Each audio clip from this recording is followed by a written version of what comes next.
1 mol kükürt altı oksid ilə 50%li sulfat turşusu məhlulu hazırlamaq üçün lazım olan suyun kütləsini tapmaq tələb olunur.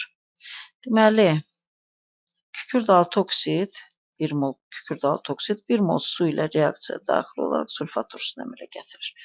Bu zaman 18 qram su reaksiyaya daxil olur 1 mol kükürt altı oksid ilə və 98 qram da sulfat turşusu əmələ gəlir.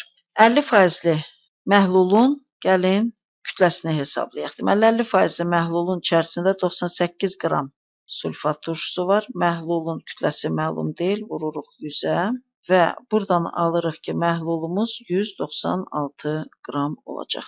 196 qram məhlulun 50% sulfat turşusu olduğu üçün bu da 98 qram eləyir.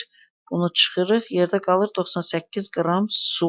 Lakin bu məhlulun əmələ gəlməsində eyni zaman 18 qram da su iştirak eləmişdir. 98 qram suyun üzərinə 18 qram da SO3-ə birləşmiş suyu əlavə eləsək, cavab alınacaq 116 qram su.